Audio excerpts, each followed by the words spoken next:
Hey, hey, welcome to tonight's live here inside of Attract Your Downline. I'm super excited, as Fernando would make fun of me saying, he says it's an American thing, to have one of my mentors, Fernando Loaiza, all the way from Geelong, Australia. He has 3 beautiful children and an incredible wife, and has been in this coaching network marketers for the last, how many years, Fernando? I was trying to think about how many years. 6, 7 now. So 6 or 7 years, closer to 7 probably. He's a 2 comma coach in this industry, and he's also a qualified consultant for the Bob Proctor Gallagher Institute. Did I get that right? It's Bob Proctor Gallagher, right? Yeah. So it's a Proctor Gallagher Institute, working with Bob and Sandy. Yep. I'm excited you're here. We're going to talk about how to positively respond to the craziness that's going on in our world. And Fernando has put some stuff together for you. So if you're joining us live, comment in where you are and where you're coming in from. We are early. We're surprising you early because we scheduled this, and then Fernando remembered he has another coaching call he wants to be on, or needs to be on. So I said, let's just pop in early so that they can get all of the value, and those people that were planning on coming in on at 9 Mountain Time are going to get a surprise. Yeah, very good. Yeah, so thank you for the introduction, Brandy. I think a lot of the guys here probably know me or of me, been around for a little while now. And so in terms of today, we've been talking for a bit now and doing a lot of thinking. There's a lot of stuff going on around the world, news headlines popping up everywhere. And I just felt like, if we have gifts, if we have talents, if we have ways to support, now is the time to do that. I think we need to band together and using our skills and our resources and everything that we have, contribute to build each other up in times of uncertainty, in times of quarantines and self-isolation and all these things that are going on. It's important that we look at how can we help one another. So I've been doing a lot of thinking about that, and so from that, obviously, this conversation came about. I put together some thoughts, and so if it's okay, maybe I'll share my screen, Brandy. Yes, please. Let me get myself ready before I do. Okay. See how this works. You got a billion windows open like me? Not at the moment. That's all right. But I think I need to share. I need to share my screen first? I think I need. Yeah, hit share screen, and then it will pull up. Yeah, and I can go share like that. Yeah. And then I can go. Here it goes. And then just hit the hide button right there on the bottom. Oh, yeah. That doesn't interfere with your slides. There you go.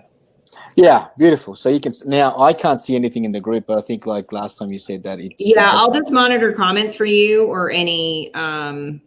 Anything that you need. Yeah. No, we are live. We've got 2 people watching. That's good. Welcome, guys.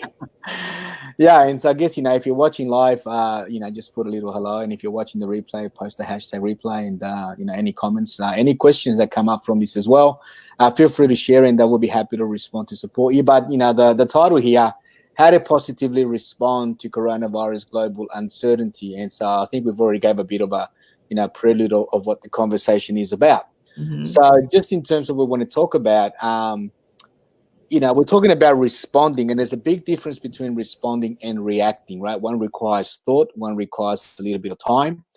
And I felt that, in order to respond positively, we really need to understand the law of consciousness, which is also known as the law of creation. And as human beings, we have this unique ability to create. Now, we are human beings.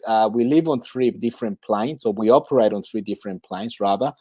We are spiritual beings. We have an intellect in our mind, and we live in a physical body. And so what this is saying here is that as spiritual beings, we're able to think thoughts from formless substance, which I'll get into in a little bit more detail in a second. And from those thoughts, we create ideas, and then we turn those ideas into things which are tangible, which we see on the physical plane, which is what we see with our eyes, we hear with our ears and all our natural senses.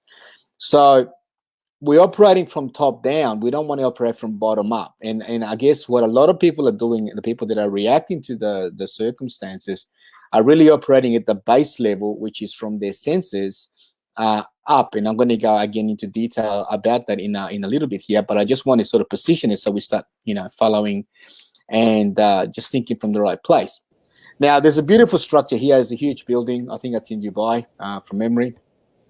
And it's saying here that all we see in the world is nothing more than man's consciousness objectified. And so what this is really saying in simple terms, it doesn't matter what you see, you know, whether it be this building, whether it be the chair you're sitting on, if you're on a chair, on a bed, if you're on the floor, you know, the carpet you're sitting on, the device that you're watching this presentation on, you know, the earplugs, the headphones, the earbuds, whatever it may be, that you're listening through. All of that was once just an idea in somebody's mind that at some point through dissatisfaction became a concept. So from the thought became the idea, from the idea that went and created something that was now objectified. And obviously we have the benefit of that for our use, right? Makes sense, Brandy? Right, makes total sense. And it's important to understand this, right? Because this is the law of consciousness. There is nothing created that has been created that does not follow this process. Everything follows this process. Now, as human beings, right, we think in pictures. Now, what does that mean? Well, you know, if you were to think of your home and you went home right now, you might be thinking of your favorite part of the home. You might have a favorite bedroom or, you know, the theater room. Maybe if you love cooking, you think of your kitchen. If I ask you to think of your fridge, chances are that, you know, immediately you just get an image. Is it silver? Is it white? Is it built in with cupboards? Does it open left to right? Does it open right to left? You know, what do you have on the door? Do you have milk? Do you have juice? Do you have soda? So it's very easy for you to transpose yourself into that place because that is how we are programmed to think. But when it comes to understanding the mind, and why do we need to understand the mind? Because the law of consciousness occurs in the mind. The law of creation, through which everything is objectified in physical form, occurs in the mind. And unless we have a picture of the mind to work with, then we're going to struggle. And when most people think about the mind, what they get is a picture of the brain or a picture of stuff and gray matter, and you hear all these different descriptions. So if we're going to have order and we're going to start to really understand and work with this law of consciousness, we need to have a picture of the mind. Now, we didn't have one until 1934 when this gentleman here, Dr. Thurman Fleet, who was working in the healing arts, decided if we're going to heal the whole body, we're going to have a picture of the mind to work with, because we've got to work with the whole being, not just with the physical part of our body. And so he said, nobody has seen a picture of the mind. We think in pictures, so I'm going to go ahead and create one. And he created this concept on the left here called the stick person. Now, some people look at that picture, Brandy, and say, well, that's a silly picture. That's very basic, it's stupid. You know, they snicker, they laugh at it. But I have to tell you, I was exposed to this concept probably early 2000 in a network marketing event that I was attending with a company that I was involved with at the time. It was the first time I met Bob Proctor on video.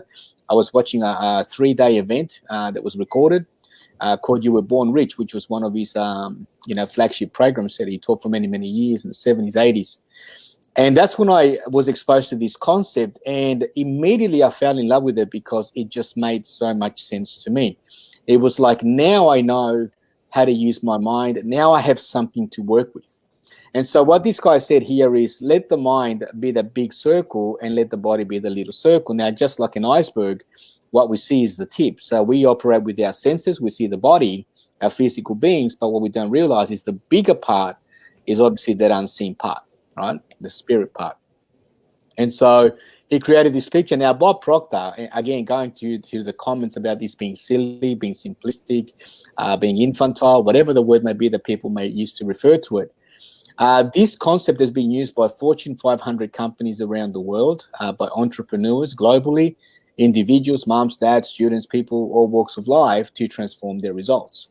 I've used this to achieve, success in international trips with companies that I've been involved with in the past, to, influence people, help people, to manifest some of the things that I do, working as a coach in network marketing, all the things you've been meeting me, Brandy, right? All of this is phenomenal. So my invitation for you is that before you discard it, you actually allow yourself to just entertain the idea and see if it's going to move you closer to whatever it is you want to achieve, especially in a climate where we need to draw from within to respond to environment, to create whatever you want to create for yourself in spite of the circumstances. So how does it work? Well, it's just like a stream. It's one source, but it has two paths. So you see a stream here with two paths. And so as we start to break it down, you see that the mind, which is that big circle that we talked about, is one source with two parts. Now, the first part is what we know is the conscious mind. The second part, the bottom part, is the subconscious. And on the conscious mind here, you see these little antenna-like structures. They are our five senses, which is what connects us to our environment. And it's the basic way that we communicate, but not the most powerful. And I'm going to explain that in a second so you understand why we need to create from within and not from without. Otherwise, we're always going to be reactive to what we see. So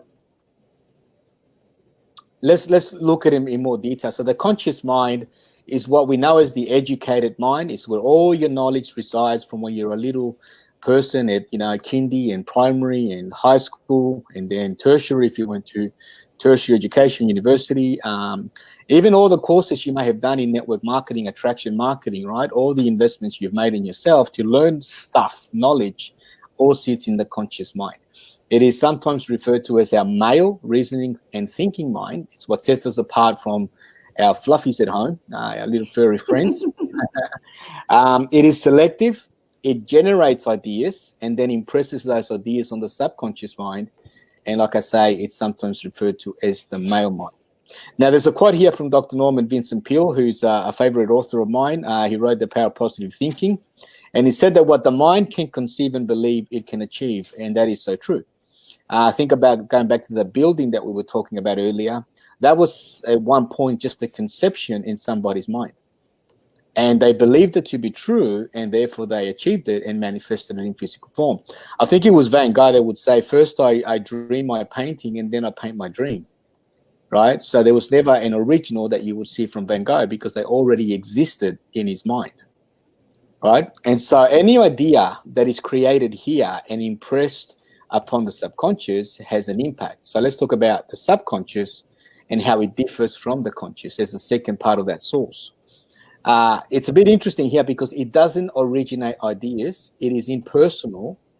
It doesn't respond to compulsion but persuasion. So you can't force an idea onto the subconscious. It is through persuasion. It is through, feelings, positive emotions. It accepts as true any idea which the conscious feels to be true. It takes them and expresses them through the only means possible, which is obviously our body, in a way known, and it's in a way known only to itself. So the subconscious is sometimes referred to as the female and the feeling mind. It's the womb of creation.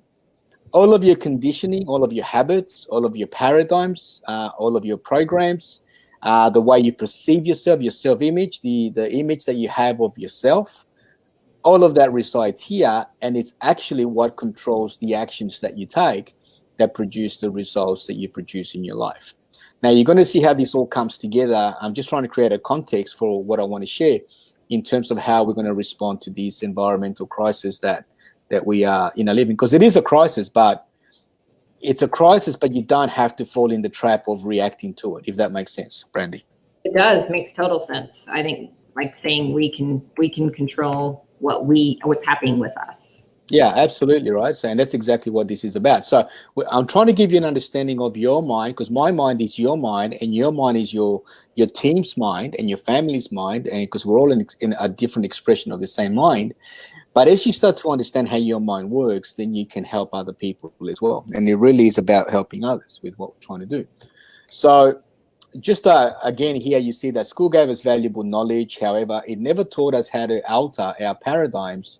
And therefore, we frequently do not do that we already know how to do. So we have superior knowledge, but sometimes we have inferior results. So what is a paradigm? A paradigm is a mental program that has almost exclusive control over all of your or my habitual behavior. The way that I put my socks on in the morning is a paradigm. The way that I interact with my partner at breakfast table is a paradigm if I happen to, have breakfast at home, which most of us are doing right now, right? The way you interact with your children at the table at home, Habits are not just physical, but also emotional. So your emotions are habits and they're paradigms. So people respond sometimes in the same way all the time, and they actually create the conditions to respond emotionally that way. If you're the sort of person if you're the sort of person that's always early, that's a paradigm. And if you're the person that's always 5 minutes late to a meeting or wherever you're going, that is also a paradigm. So how are paradigms formed? Well, they formed from influence from our parents, our grandparents, our teachers, and our environment in our early life before 6, very, very young. At that point, we don't really have a conscious mind developed. It's all subconscious. So there are no filters. Like right now, you're listening to me and you may be thinking, well, do I agree? Don't I agree? Is it true? Is it not true? Does it make sense? Doesn't it make sense? Is it aligned with my values and my beliefs? All that sort of stuff. You can do that now because you have a conscious mind to filter that. But in a young age, you don't. So every decision you're making right now is going to be at some point governed by the programs that are already sitting in your subconscious. And so now you have to learn how to choose different so that you can reprogram the subconscious, right? So how do we reprogram and how does this all come together?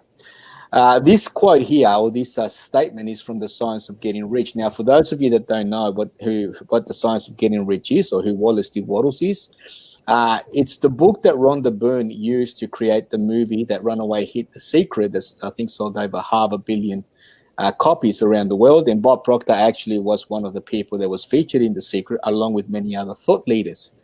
And so it's quite a small book, but it's a very influential book. And what he's saying here is that there is a thinking stuff from which all things are made and which in its original state permeates and penetrates and fills the interspaces of the universe.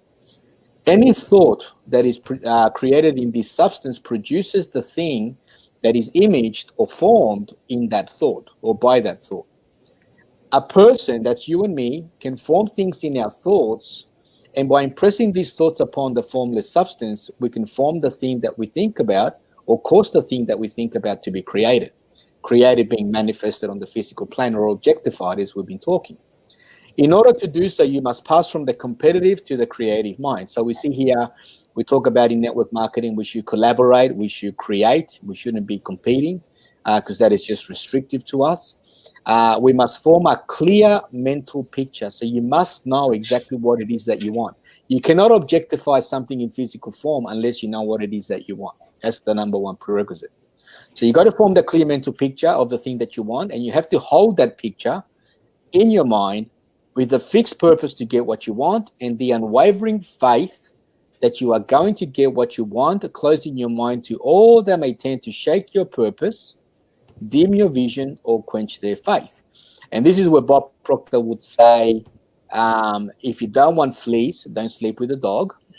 And if your family and friends are not supportive, don't visit as often and don't stay as long, right? Because this is how you have to shake, you have to close your mind to all that may tend to shake your purpose. So if your family and friends, your spouse, your kid, your upline, downline are going to shake your purpose of what you want, and that what you want may be to rank advance, to cross the stage, to do all these things, is going to impact, right?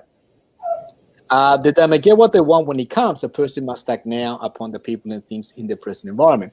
And of course, right now in the current situation, it's about acting. But how do we act?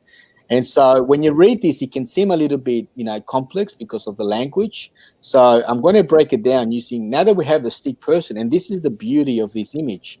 Now that we have an understanding and a picture of our mind, we can actually see how this all comes together in a visual way, so we can practically put it to work. So what we're saying is that there is a thinking stuff from which all things are made. That thinking stuff is energy, and there is one of the laws of universe, perpetual transmutation, which means that energy is forever moving into form. Nothing's created or destroyed. Things just change from one form to another, like water. You boil it, becomes steam, and everything else, right? And we as creative beings can take this formless substance and we can form a thing in our mind. And by impressing that thing upon formless substance, we can cause the thing that we think about to be created. So as you take this idea and using imagination, so here's another tricky part. All of us are familiar with our senses: touch, taste, hear, see, smell, right? And that's how we interpret the world around us. We see things, we react to our environment. And I said earlier, that's like the basic way of communicating or existing with our environment or coexisting. There are in our mind 6 mental faculties that most people don't even know exist, which is any person that knows anything about success understands at some level that we have to develop these mental faculties just like muscles, so we can operate from inside out, not outside in. And one of those, it's the list is here: imagination, will, intuition, memory, perception, and the one that's missing on that list is reason, which we already talked about, was the ability to think. So if we use our imagination, using that creative power, and Neville Goddard, who spoke a lot about these things, he did over 250 lectures about it, explains how imagination is the power of God within us. It actually is God creating within us, right? That's the power that we have through imagination to co-create.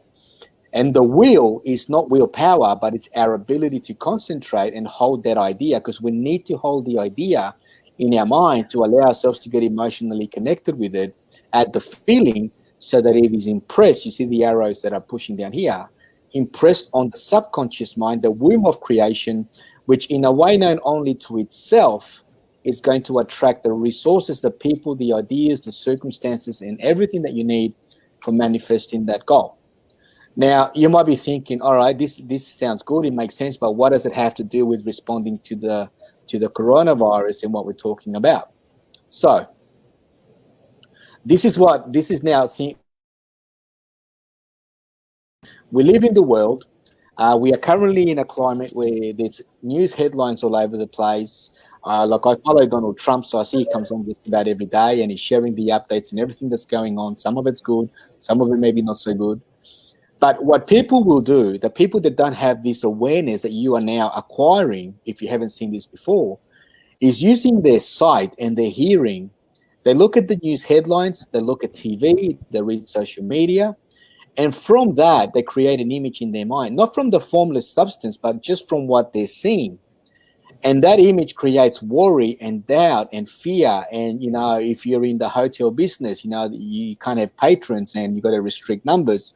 And that creates uncertainty, no sales, right? All this stuff.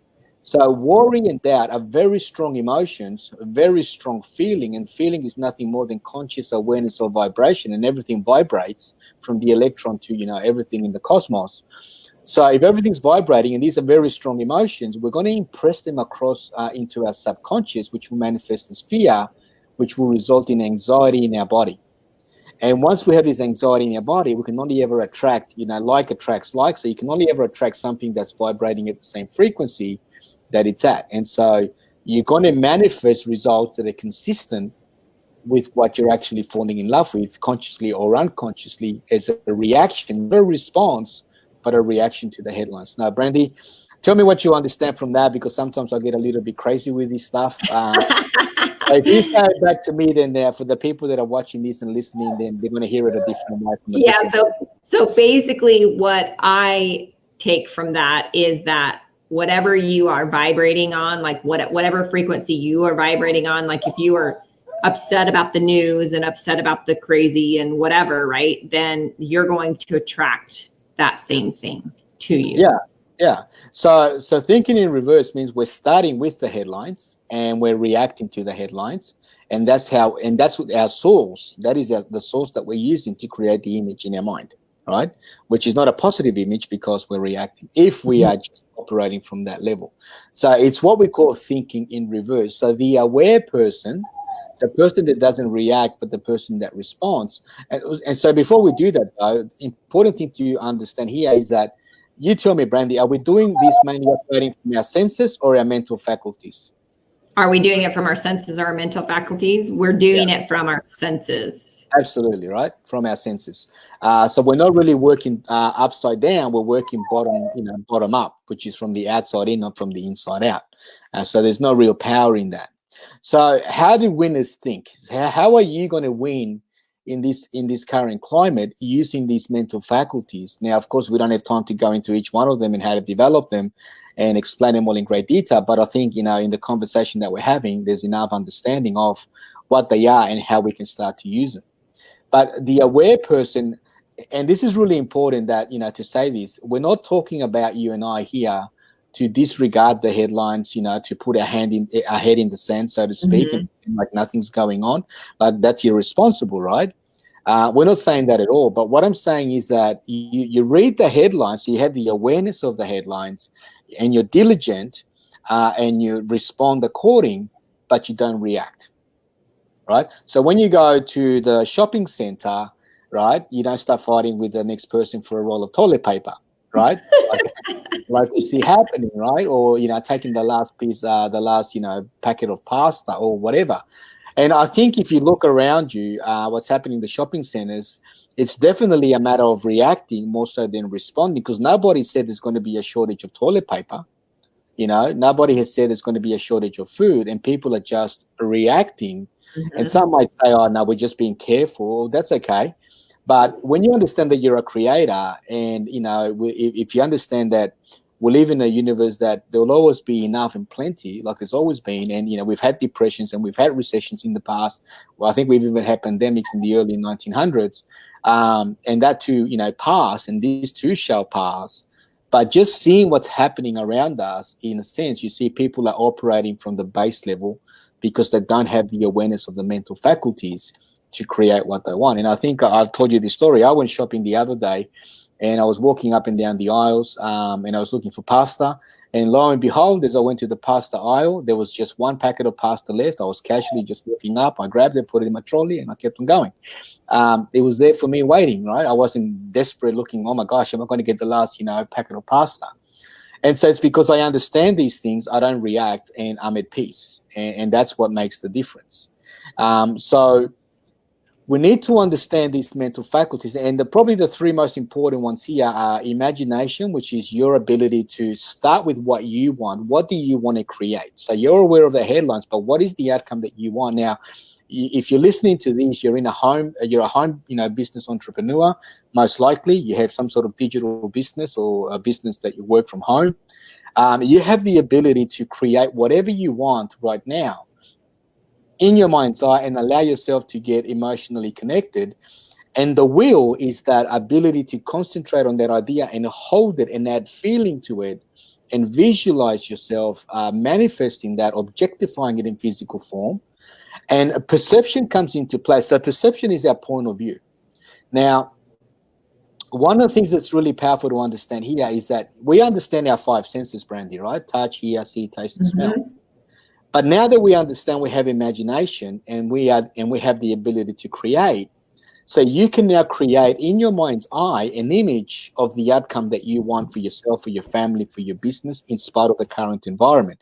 If you're working a corporate job and you've been asked to stay home, and maybe you've got to take forced leave, you may not have an income for a while. Great opportunity to work your business, and rather than start getting really anxious and nervous about, oh my gosh, where's the money going to come from? Use these tools, these resources, these ideas that I'm sharing with you here with Brandy, and create an image of what you want. Now, when you create the image, you want to use perception. So what perception allows you to do is it allows you to place yourself in the place that you're imagining. So if I were to describe my environment right now, Brandy, I would say that there's a screen in front of me. I can see a lounge. I can see, some beautiful paintings on the wall. I can see some flowers. I can see outside my window. It's a gorgeous day today. The sun is shining because we're in Australia. And if I were to ask you, Brandy, to describe, where you're at, it would look totally different. Yep, it would. But let's say that where you are right now is where I want it to be, right? And let's say that I've got a sense of what your place looks like.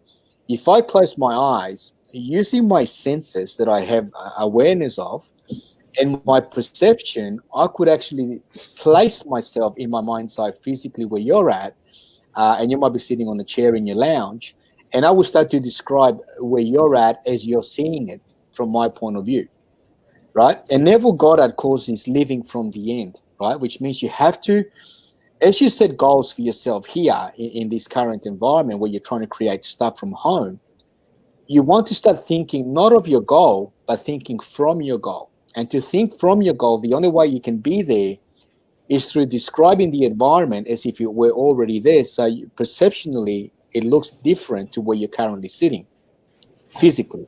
Does that make sense? Yeah, makes total sense. Yeah. So what I love about this is that you are now using your senses, but you're going to use your senses. What does it look like? What does it feel like? What does it smell like? What does it taste like? Right? What are the senses telling you? But you're doing it inside of your imagination.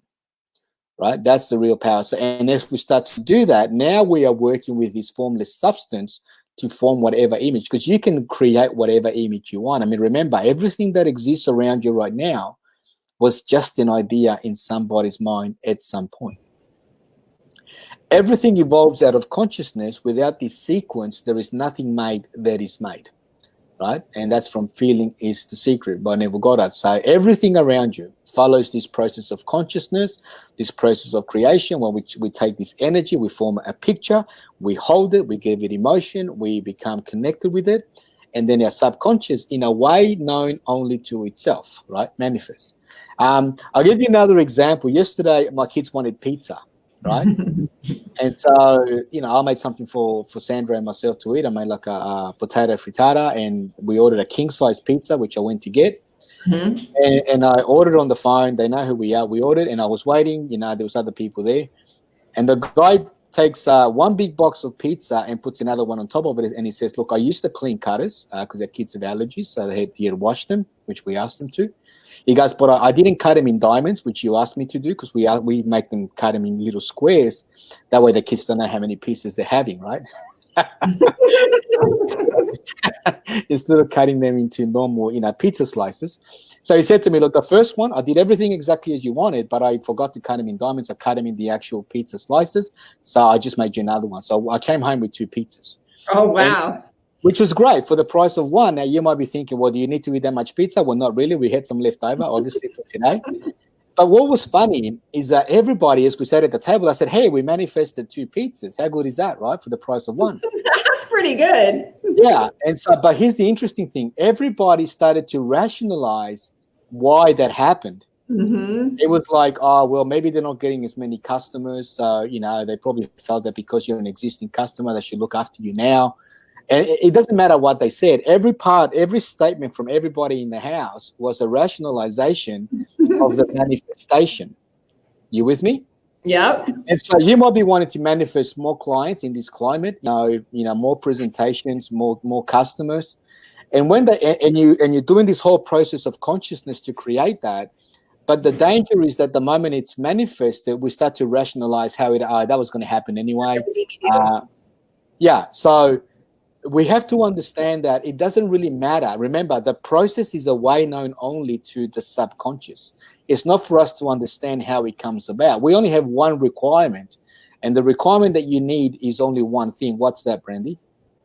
The requirement is you have to put emotion behind what you want. Well, before that, you need to know. You got to know what you want. There you go. You got to know what you want. Nailed it, right? So that's the only thing we have to do. Know what we want. The how is not our business. The how is the subconscious. But you do have to have the belief, because it's through the belief and understanding and awareness that you can allow the process to flow. Otherwise, you're not going to add emotion to it, or you're going to get emotionally connected to the wrong thing. So through your power to imagine and through your power to feel, and your freedom to choose the idea that you're going to entertain. So this is what you're saying, Brandy. All you got to know is, what do you want? What is that idea that you're going to entertain in your mind's eye? Through that, you have control over creation using this process. How powerful is that? It's pretty incredible, actually, if you really try to understand it all the way. Yeah, and you might have to watch this a couple of times, right, to really understand what's going on here. So what we're saying here is that no idea can be impressed on the subconscious mind until it is felt. And that would be whether it be good, whether it be bad, or whether it be indifferent. You have to feel as though you have already attained your goal, right? So again, what do you really want? And that might sound like a simple question, but do you know that only 2% of the population actually know what they want, let alone have it written down on a card or a paper or somewhere, right? Most people don't know what they want. They think, and then when they do think they know what they want, it's usually things like, well, I don't want to be in debt right now. I don't want to have. It's not specific enough. It's more general. It's not like nailed down to what it is. Yeah, but even thinking about, I don't want to have dead, which it may sound quite good. The focus is on the dead, which has already got an emotional connection. You might be having arguments with your spouse. The banks are chasing you for money, all this sort of stuff. Especially in the situation that we are right now, thinking about not wanting dead as a goal is going to actually attract more dead, because More that's dead. what you're connected with, right? So, but the bottom line here is that no idea, no thought, no picture can be impressed on your subconscious unless it is felt by the conscious mind to be good, bad, or indifferent. Through your body action, the idea is manifested in physical form, right? And we see that the idea is being impressed from the conscious to the subconscious. Now, I'm saying here that we have to be careful of our moods, So, how do you feel about your career right now? How do you feel about your job? Are you nervous? Are you anxious? Are you concerned? Are you having a little bit of friction in your relationships with your partner, with your friends, family, kids? Your boss may be a little bit stressed at the moment because doesn't understand these ideas. I've got a client that I work with right now. He's very reactive because he's in the hospitality industry. And of course, there's an impact on that with numbers and patrons and all that sort of thing. Children, finances, bank account, economy, and news, which we've been talking about. But what the point of this slide here is that your mood is a feeling, and every feeling felt, either consciously or unconscious, is going to be impressed upon your subconscious. And so if you are not in conscious control of your moods, then you could actually be working against yourself. And that's why it's good to have this awareness of how are you feeling about each one of these areas of your life right now. And then there's a process that you can go through to eliminate these as weeds, which I'll go through in a sec, to make sure that we are not carrying any of these over. Yeah. Mm-hmm. Important. Yeah. Very, very important. So rather than be a victim to your moods, you want to feel yourself already in possession of your goals. You see the girl here; she's happy, she's smiling, she's feeling great. She's already in possession of her goal, in her mind's eye. Word of warning: you must not dwell in your imperfection or the imperfection of others. Now, when you understand that we are all an expression of the same mind, Brandy, you're an expression of me, I'm an expression of you. If there are things about you that I don't particularly like, what I'm really saying is that there are things about me that you are reflecting back to me that I don't like. Mm-hmm. And how do we know that? Have you noticed how there are people that there might be one person that we both commonly know? Let's say you and I have somebody in common. And I might say to you, that person, I really don't like that about him. And you might be like, you know what? I never noticed that. Has that ever happened? Yeah. So it's not them. It's us. It's me. It's me seeing what I don't like about myself in that person. And we have to be careful because that emotion is going to manifest in our life. And so we have to be very, very protective of this creative process to only manifest the good that we want and not allow weeds, so to speak, to take root, to then sabotage that process, right? Any questions coming up from anybody? No? Yeah, guys, if you have questions, drop them below. I don't think we ever told them they could ask questions. Yeah, you can ask questions. Anything comes up? All right, so the mind is like a field. So the mind does not decide between good or bad seed, and that good or bad seed in this instance, we're talking about our thoughts. It can only impress those which the conscious mind feels to be stronger. So we're talking about the subconscious here. Now, every author that I know that has written about the mind, from James Allen, Napoleon Hill, Joseph Murphy, Wallace Wattles, Maxwell Maltz, Dr. Norman Vincent Peale, the list goes on and on, Thomas Troward. Many of them relate the mind or, relate to the mind like a garden or a field, right? Mm-hmm. And what they're saying is that, like a garden, weed drops into our mind. Now, that's not how does weed grow in a garden? Do you plant weed? No. Some may. Depends on what kind of weed you're talking about, Fernando. Maybe I should say weeds, but but weeds usually come from neighbors, right? Neighboring plants. If they've got weeds and they're growing, and they go through the whole cycle that a plant goes through, the seed then travels with the wind, falls on your little plot of land, and it starts to take root. And the best time to pluck those weeds out is when they're only just young, right? They're soft. You can pluck them out, but it's when you leave them for too long, they take root, and it's a lot harder to do that. So we need to be very protective. So how do we take that root out? One process that I've shared before, and I've shared this with you as well, and a few of the people here, I think I've done some videos on it. There's a little exercise that I go through every night where I say, and I learned this from Bob Proctor actually, I willingly and lovingly release all the thoughts and things that clutter my mind. I release them to their highest good and middle mind. I now pluck out all the weeds off, and I start naming all the different emotions. And I start with the first four, the most critical emotions that are the most damaging and impactful to our health, which are, I call them FIGH, F-I-G-H, which stands for fear, inferiority, guilt, and hatred, which are very, very strong emotions. So I now pluck out, I now release, and I see myself in my mind's eye, in my little plot of land, my mind, I'm plucking out all these roots, and I just start going one by one. Hate, procrastination, indecisiveness, lack of self-worth, lack of feeling worthy, disappointment, fear, whatever I've experienced during the day, for that day, I pluck out. And I see myself plucking it all out, and I can see that it's all becoming nice and clean. And if there are any people that have disagreements with or upsets during the day, family, friends, colleagues, whatever it may be, I now release, and then I say that person's name.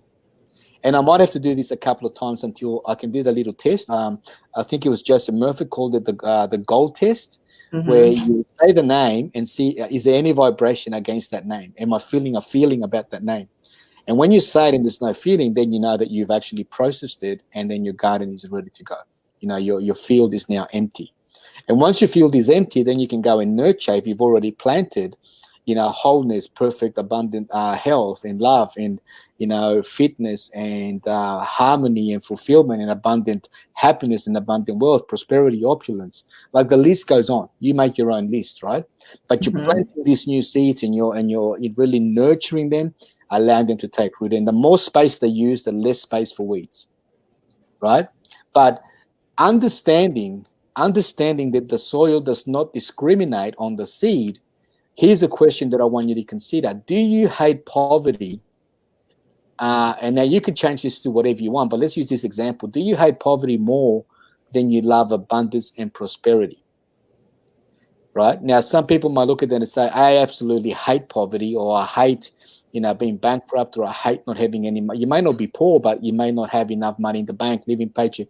I hate living paycheck to paycheck. Now, you could replace that with, I hate being single, I hate being whatever the statement may be. If that is a stronger feeling than what you love on the opposite side of that, then it's like Earl Nightingale. I forgot to mention him. He gives the example of planting corn on one side and nightshade on the other side. And if you feed the nightshade and not the corn, the ground is not going to say, hey, you're going to hurt a lot of people.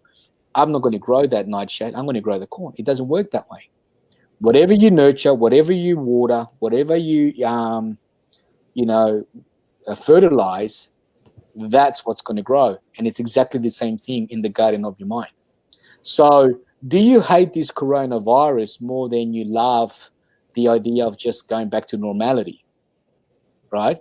Because if you do, then that's what's going to abound and be manifest as a reality. I'm not saying you're going to get the virus, God forbid, but the circumstances around that, the difficulties, the challenges is what's going to manifest, right? Some people hate their jobs more than they love, growing a home-based business. So they love the idea of building the business from home, but they hate their job more, in which case the strong emotion is the job. And I've often said to people is be grateful for your job every day, but build your business part-time consciously every night. And it was, what's his name? Jim Rohn. He would say, I work my job full-time and I work my dream part-time. Right? So you have to always be building your dream part-time. Very, very important. You are already that which you want to be, and your refusal to believe this is the only reason why you don't see it yet. So let's say you want to manifest a certain outcome in the current environmental climate. You already have that in your mind's eye. It's already there. The only reason you're not seeing manifested is because you may not yet believe that you actually have it. And so you have to do that mental work to add the feeling, to see it impress, and use your perception to place yourself in the end goal and live from the goal and think from the goal, not think of the goal. Very, very important. So live from the goal is what you said, right? Think from the goal. Think from the goal. So, if you wanted a new home, and Neville Goddard explains this really well, but if you wanted a new home, when you go to bed in your bed at night, when you step out of that bed, you got to see yourself stepping onto the carpet of the home that you're visualizing. If you're walking into the bathroom, you got to see yourself walking in the bathroom of the home that you're wanting to manifest, not the home that you currently know. Does that make sense? Yeah, it makes sense. Okay, yeah. Got it. Now, the senses. Sleep is the time the male conscious mind turns from the world of senses, so we shut down the senses, to meet its lover, the subconscious self. Remembering that, the conscious is known as the male mind, the subconscious is the female.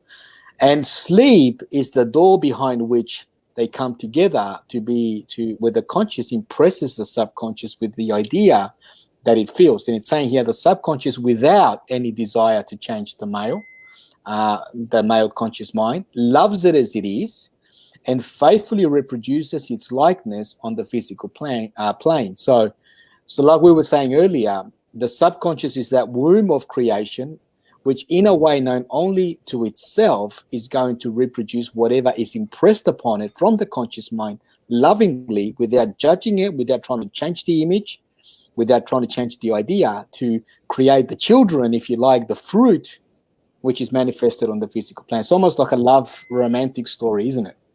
Mm-hmm. Yeah. And so that's exactly how this happens, right?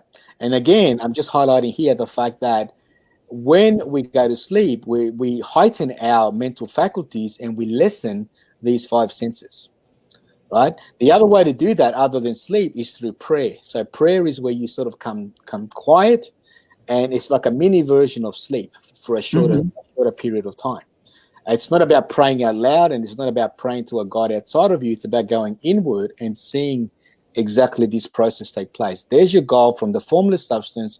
You're adding it all the emotion, all the feeling, all the tones of reality, impressing it faithfully on the subconscious that will go to work to attract everything it needs, to then compel you through, because once it's accepted as truth, it causes your body to shift vibration. You'll attract circumstances. So your body takes the action that creates a reaction, causing the goal to be manifested in physical form.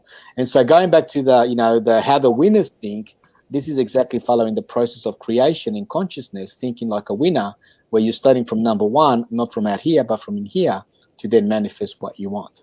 Yeah.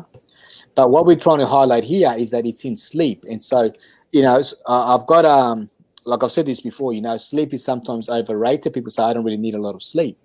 But when you understand that sleep is the key to the kingdom, it's the door behind which the conscious impresses the subconscious. When you understand that relationship and that power, you begin to value sleep at a different level. Mm-hmm. It's like keeping a date with a loved one, with a special someone. It's like, oh, I've got to go and meet that person because they mean a lot to me, because you know what it actually means in the manifestation process. You with me? Yep, makes total sense. Okay, so here you are right now. Say again? I need to sleep more. Yeah, well, if you're not sleeping enough, absolutely, right? You need your 6-8 hours of sleep. So if you are here right now, vibrating at this frequency down here, whatever that may be, and that, how do we know what we're vibrating at? Just look at your results. Whatever the results are, those results occur at a certain frequency, and your results might be better than others, right? So it doesn't really matter, because we're only talking about your results as you perceive them. And your goal that you want to manifest is all the way up here in a whole different frequency. These are the lines of frequency, right? Now, what I love about this, when you understand the power of your imagination, if you don't use your imagination and you just continue to exist and act in the current state, you're going to continue to produce the results, because you're going to stay in that frequency, right? And that's okay, right? It's not good or bad. It's just, it is what it is, right? It is. Yeah.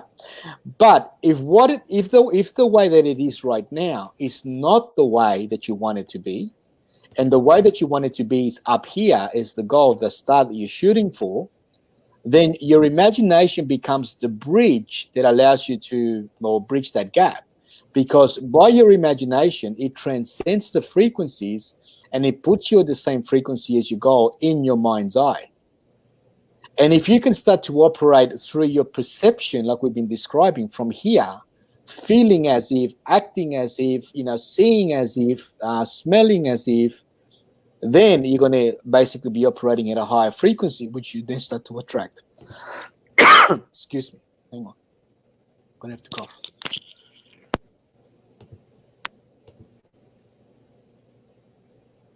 You hear me? Yep, I can hear you. Should have got some water.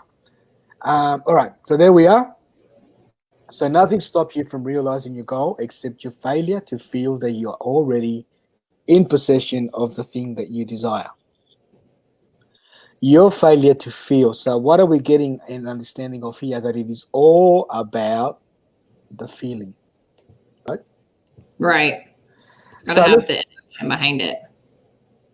Yeah, let's talk about gestation. So every seed has a gestation period. There's a law of gender, which is also explaining the science of getting rich, which means that every seed has a period between the moment that it's planted to the moment that it's manifested as a fruit on the physical plane.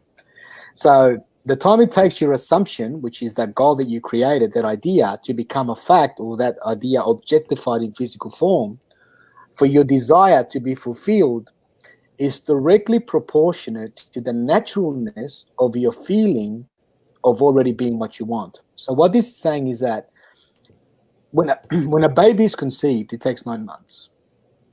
When a chicken is, conceived, an egg, I think it's about 21 days, right? And every animal, every seed, every fruit, every vegetable has a gestation period.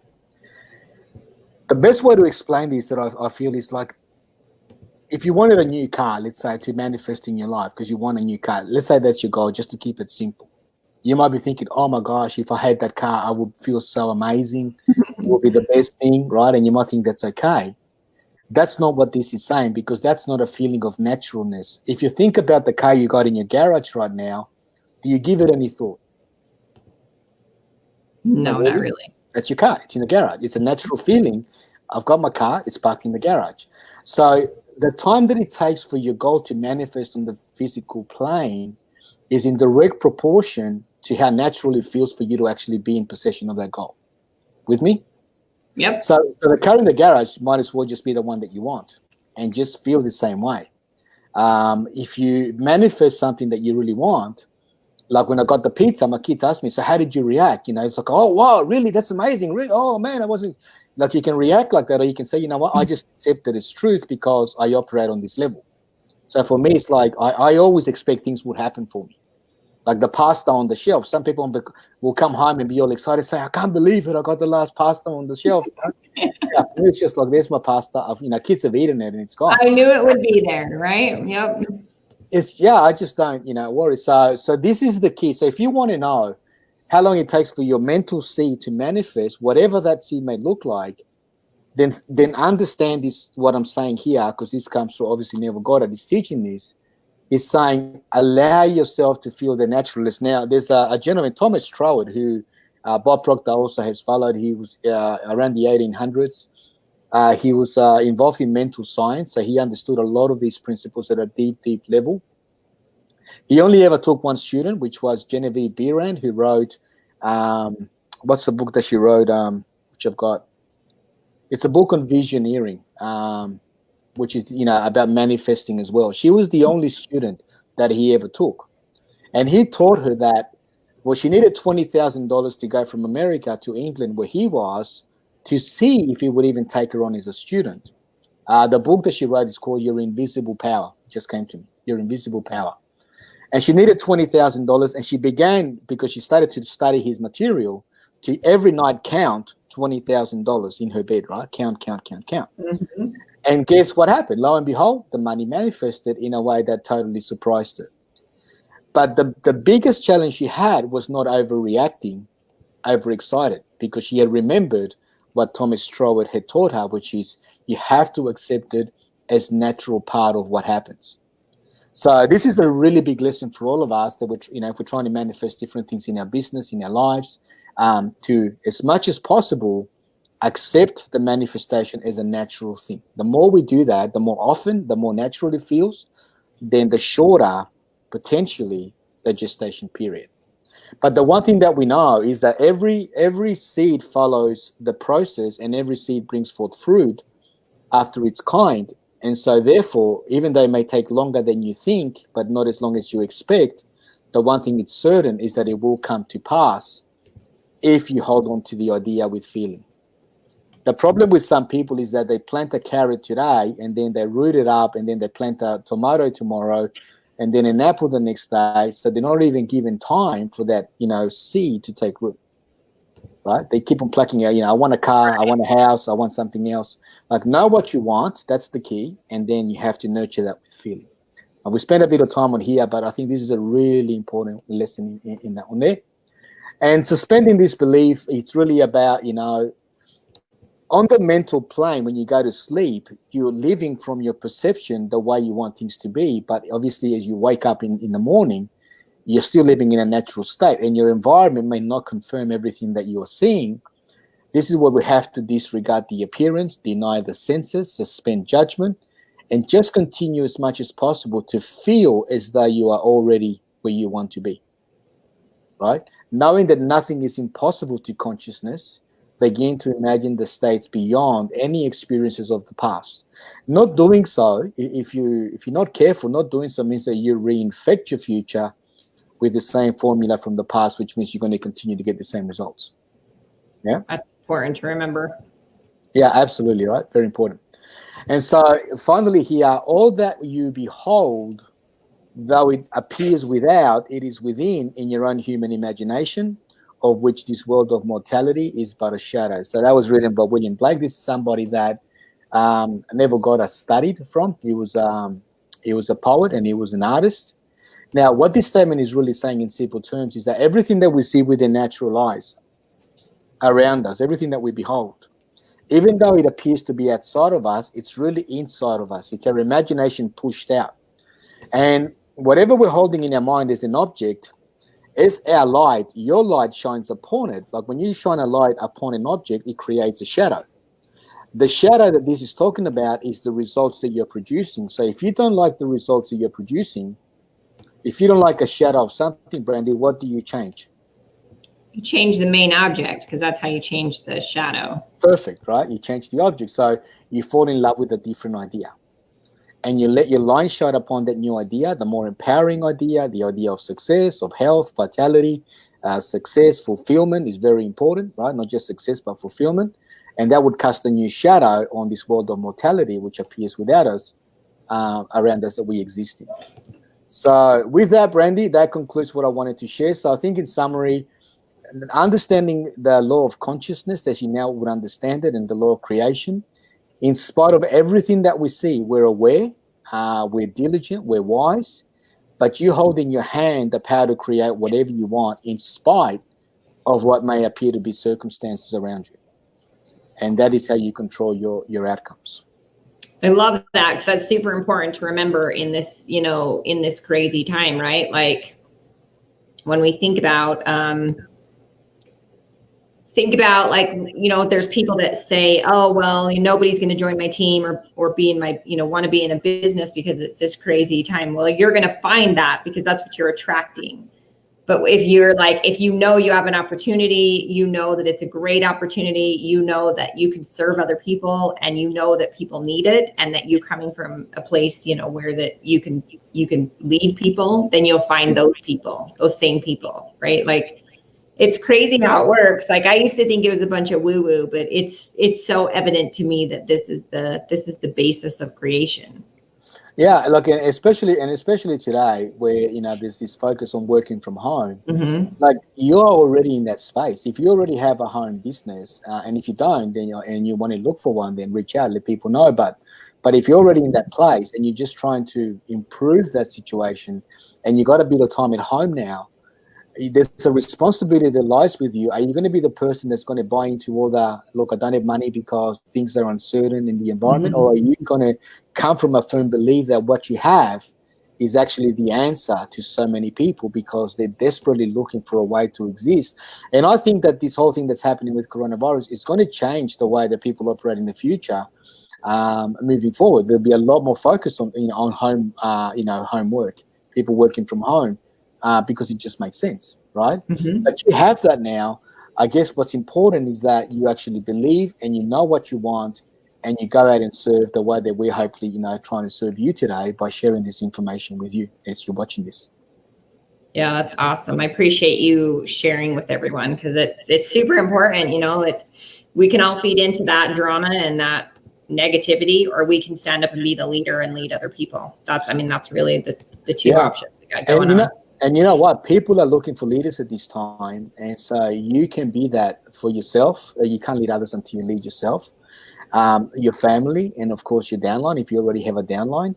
And sometimes even your upline, because they might be a little bit unstable. So, they're looking to you. So you've got now a responsibility to actually go out and impact people, which is, I'm guessing, why you started your home business in the first place, right? Yeah, definitely. So Fernando, I appreciate you sharing. I know you got to jump onto another coaching call, and I really appreciate you putting this together. And if you guys have any questions, drop them down below, and let's just have a conversation about them and help you get clear on these skills that need to be developed. So Thanks, Fernando, so much. Have a great rest of your day. Thanks, Brandy. Bye-bye. Bye.